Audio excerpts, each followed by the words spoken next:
begin this great next plenary session. To building the future, the young, and the restless. That sounds familiar, by the way. Does anyone know where that's from? I want to congratulate you because you have made the best possible decision you could make at this conference by choosing to come to this particular panel. The issues we will discuss today are near and dear to my heart, as my own grandmother was married at the age of 14 and had 3 children by the age of 18. In fact, gender inequity still plagues my homeland Turkey today. My name is Burcu Bozkurt, and I am Turkish. I live in the United States, and I work as a public health researcher. And you should know, I'm restless. Mind you, the root of my restlessness does not come from the pervasive problems of gender-based violence, early marriage, unintended pregnancies due to insufficient family planning, and the consequences of the social isolation of women we have heard and we will continue to hear throughout this conference. I am restless because I'm a proud member of a movement that believes in the collective power of rolling up our sleeves to do good work, of monitoring and evaluating our interventions, and leveraging that data to further empower our communities. I am restless because I am excited about the future we are building. The incredible programs represented on this panel today are in and of themselves a call for all of us to be better. I'm restless because on this panel today, because we are starting to engage innovatively with the constantly changing social and cultural reality of adolescent sexual and reproductive health. With our continued dedication to this field of evidence-based interventions, we are ensuring that the future is no longer a coin toss, and I'm restless to keep that momentum going. You don't have to be young to be restless like me. During this panel, I encourage you to think about improving knowledge sharing and collaborating. Think about the push and pull between scaling up programs and doing justice to intervention fidelity, expanding access to both contraceptives and information for adolescents in a way that addresses their everyday realities.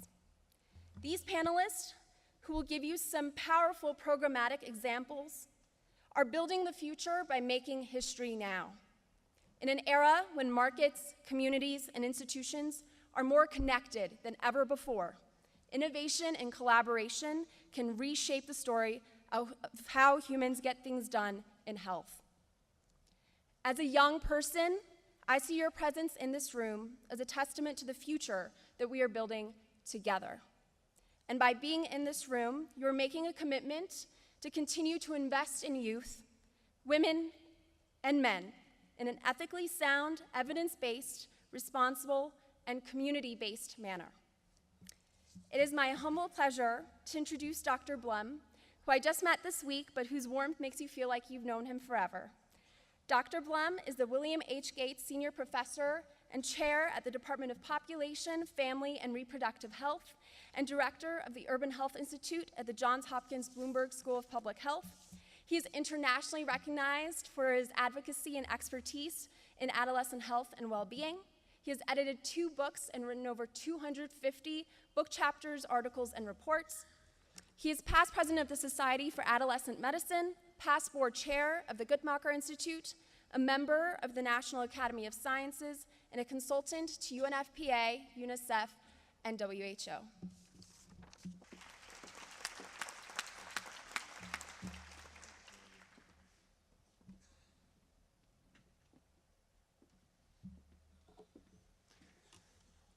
Burcu, our future looks much brighter because of you, because of the young people on this panel, and because of the over 350 youth who are at this conference, because the future is now.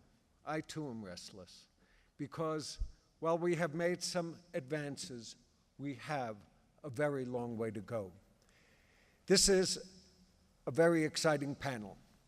I want to tell you briefly about it and then share with you the framework that we used to identify the programs that we will be presenting today. What we aim to do is to first highlight 3 evidence-based programs where there are good and solid evaluations that represent various strategies from various continents to approach different components of adolescent health. So our overall goal is the reduction of adolescent pregnancy. Could I have the slide, please? So with that, there are really 4 ways that are possible to be able to address this issue. You either abstain from having intercourse, you improve contraception, you reduce early marriage, you reduce sexual coercion. From that, we said there are 6 Ps of key stakeholders, national policymakers, and a set of activities, projects, interventions, community partners, and program planners. The 3rd P are the providers. These are medical providers, healthcare providers, community health workers, and they are education providers as well.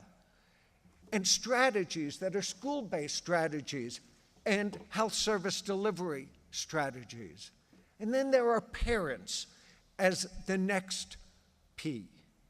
And these 5 Ps, there are interventions at every single level of those, some of which have strong evidence, some of which have good evidence, and some have potential promise, such as laws and policies. But as we have heard before in this room this week, without enforcement and without monitoring, laws and policies are at best a public statement.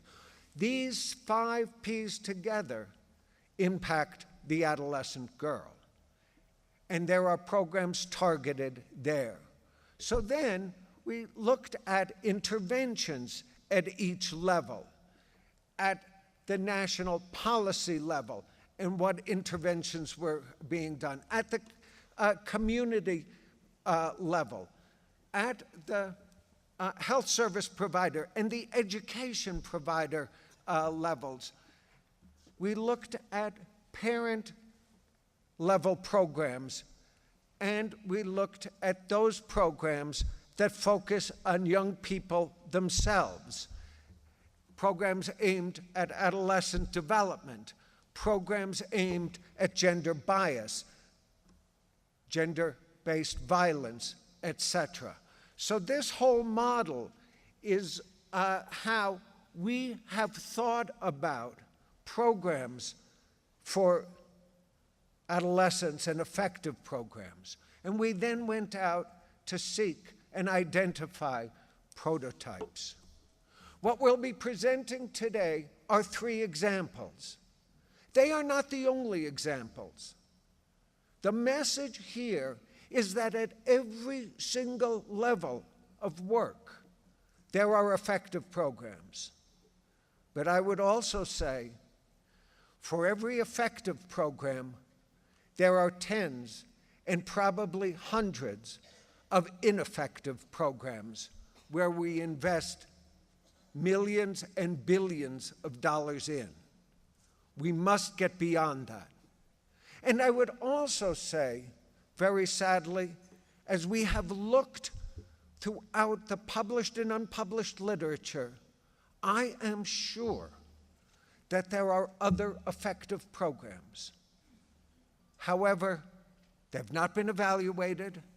There's been no data collected beyond process data, and so at the end of the day, we can say little about whether those programs work or about scaling up. So today, we will look at 3 programs. as examples. And then we have an esteemed panel of both international leaders and emerging youth leaders to discuss where we need to go and how we need to get there. We will also be doing this interactively with you. And we will talk about that after the presentations. But there is a Twitter hashtag that we would invite any of you to engage in this conversation by tweeting. For those who don't tweet, my apologies. But if you do, engage in the conversation, because those tweets that you send will be fed to me and will be integrated into the discussion and conversation. Virtue, let me turn it back to you. Thank you very much.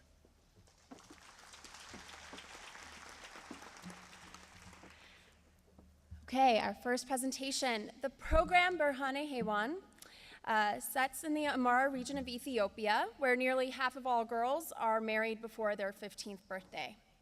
Over the years, Berhane Hewan has moved from a local pilot project to a program that is improving the lives of over 15,000 adolescent girls.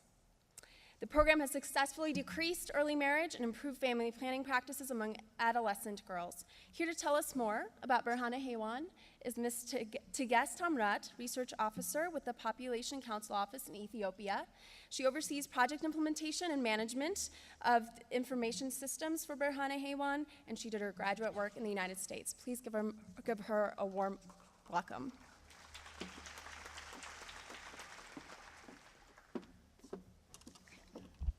Hello. Okay. Thank you, Borju, for that introduction, and good morning, Tena Stadling, to everyone here for coming so early in the morning for these presentations. So as Dr. Bloom introduced a little bit earlier, we've been looking at programs across the world, and it's really humbling to have one of the programs be right here from Ethiopia.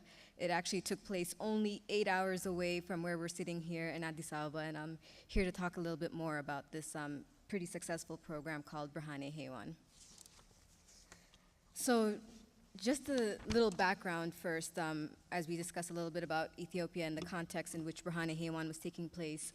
Ethiopia has one of the highest rates of early marriage in Africa, and Amhara region, particularly in the northern parts of Ethiopia, has one of the highest rates of early marriage within the country, where you have the median age at marriage being 14.4 years. Another thing that I just want to highlight, and I put out a table there just so that you can have a big overview nationally and in terms of urban and rural populations, you have about 1 in 5 girls, about 19% of girls being married by the age of 15. That's in their very early adolescent period. And then you have about half of all girls in rural populations being married before the age of 18. And another interesting data that I just want to point out, this is all from the Demographic Health Survey from 2011, is that you have 9.5% of rural girls having their sexual initiation before marriage. So that is to say that over 90% of all sexual activity is happening within the context of early marriage. Next slide, please. So, Berhane Hewan. It's an Amharic word, it means light for Eve, and it was conducted in partnership with the Ministry of Women, Children, and Youth Affairs in Ethiopia within the Amhara region. And it was just developed initially as a pilot for rural Amhara girls to see if there's a way to delay age at marriage and support girls who are already married. So this is something that previously had not been tested. You know, the issues of early marriage are pretty prevalent in Ethiopia, but there had never really been a rigorously evaluated program to see if there's something that can actually be done about it. So in the pilot phase of Berhane Hewan, it included a very comprehensive package of interventions. So we first did community awareness through the community conversations technique, and that involves including the elders, the local leaders in these different topics about early marriage, and it goes on for about 4 months where they discuss issues pertaining to early marriage and family planning and other issues of adolescent health. We also provided educational support for girls to remain in school. We thought maybe one of the drivers that girls are no longer being married off early, maybe because they drop out of school. And there's a big relationship in that dropping out of school may be one of the causes, or it's really associated with early marriage. So we provided some type of support. It was very modest, about $6 per girl in terms of school supplies for the girls to stay in school. And this was supposed to be an incentive to the families as well. We also provided a conditional transfer, which was a GOAT, and this was done through like a contract with the households. If the girls remained unmarried and in school for the 2 years of the duration of the program, then they were to receive a GOAT at the end. So this is to, in a way, we were thinking it might offset some of the economic losses that may be perceived by not having married off the girl. And then we also had a very strong mentorship program, which was a girls' club led by female mentors, where they would discuss a lot of different issues. And this was supposed to be more for social networking and to be able to actually discuss issues of adolescent health, reproductive health among girls that are married and probably isolated from other types of institutions to be able to access these information. So this was a pilot program. It was very comprehensive, and it was from 2004 to 2006. We did a quasi-experimental study design in which there was a baseline before implementation, and then there was also an end line after the implementation. So the results from the evaluation from the pilot phase, we had very high exposure to the intervention. So about 90% of all the people in that area, in that Warada, in that district, had been exposed to the program, had been signing up, participating, which means a lot in terms of its acceptability. This was something that community members were actively taking part in and participating in. And then when we looked at our results compared to the control area, we saw that those residing in the district where Berhane Hewan was being implemented, we saw that they were 1/10 as likely to be married, and this was among the 10 to 14-year-olds, the younger adolescents. And they were 3 times more likely to be in school, and also 3 times more likely to have used family planning. And this was mainly among married girls, as I have said earlier, that most sexual activity happens within the context of marriage. So this was something very promising to us, and we said, wow, like this is really great. We have a very impactful program. A lot of people are taking part in it. But then we also started to ask ourselves some questions.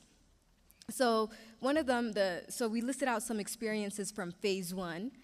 One of it is that it was a very multi-component, very comprehensive program. You had community awareness, you had educational support, you had mentorship, you had conditional transfers, and everyone was taking part in all of these. So it was very hard for us to be able to discern which one was actually contributing to the impact. People, when we were discussing with our government partners, they were saying, of course, you had many different things going on, so how could it not succeed? So that was one question that came out. The second question was that we had both married and unmarried girls, and I've mentioned earlier that a lot of the needs of married girls may be different from unmarried girls. The married girls will be a lot more sexually active than the unmarried girls. So how do you deal with these 2 different needs of these very important target populations, these subgroups? The third one is that when we were talking with our partners and they said, okay, this is a great program, we want to scale it, we want to bring it from just one district to across the region per se. How are we going to do this? Because this is very expensive. We can't go around giving goats and giving school materials and educating and doing all these things all at once. So it kind of questioned a little bit about the scalability and how much it would cost to be able to do this again. So using all this experience from the first phase and using the operations research that we had at hand, we tried to actually form a new iteration, a revised version of Berhane Hewan that was trying to take into account these lessons learned. So the evolution in phase 2, which is currently happening right now, is that we are testing each of the different components separately. So there's, in one district, we're having community awareness by itself. In one district, we're going to have educational support by itself. One district, we're going to have the conditional transfer by itself. And then in one district, we're actually going to do the full model as it was in the first place. And this is to actually see what is the most effective. You know, when resources are constrained a little bit, which one do you have to do? Is it supporting girls to stay in school? That's a very important thing. Is it just raising the awareness of community members? Is it, you know, giving them some type of economic or livelihood incentive? Like, which one is actually going to be the most impactful in with the current conditions of, you know, resource constraints? The second thing that we did is that we bifurcated the program. So there was a program that was addressing married girls. It was later called Mesarat Hiwat, and it was addressing the needs of married girls by themselves, and then a program that was for delaying marriage separately. And the third thing that we're doing is we're adding cost data to all of it to actually see what's the cost of each of the different impacts and of each different components. So I'm just going to get into a little bit of the preliminary baseline results. We are doing it again. It started in 2011. We did a survey with 2,500 girls and also included their parents as well. And we saw some of the findings you could see here, but there's clearly a big gap between girls that are ever married and never married in terms of ever setting foot in a school, ever going to school. And we see that again, 95% of the girls that are sexually active are the married ones. So I talked a little bit about the different components. These are the different models. There's the community conversations, the provision of school supplies, conditional in-kind transfers, and also the full package as it was in the pilot phase. We've been having a lot of success in terms of participation. We have a 96% participation rate of all the eligible girls to enroll into the program. We've been involving men and priests in terms of the community conversations and using the power of local leaders to actually be taking out the community awareness part. And in terms of cost effectiveness, you guys, you can see the slides in front of you, but we've been kind of having some preliminary data to actually see which one is the most effective. And we're gonna, once we find the impact assessment, we're actually gonna be able to see per cost, what is the thing that actually brings out the most change. So in conclusion, I just want to say that this is one of the first rigorously evaluated programs to delay marriage, and it was very successful and underscored the acceptability for these types of programs. And the second phase, we will now see how it's going to work once we've deconstructed the program a little bit, and we've extended it to other countries as well, including Tanzania and rural Burkina Faso, to see how it's going to take shape when adapted to the other settings as well. So thank you very much. I know I'm running out of time here, so I just want to say thank you again to all the donors that have been through the different phases of the program, and to our big partner, the Ministry of Women, Children, and Youth Affairs at all different levels, the region, the district, the local, and the Warada. Thank you.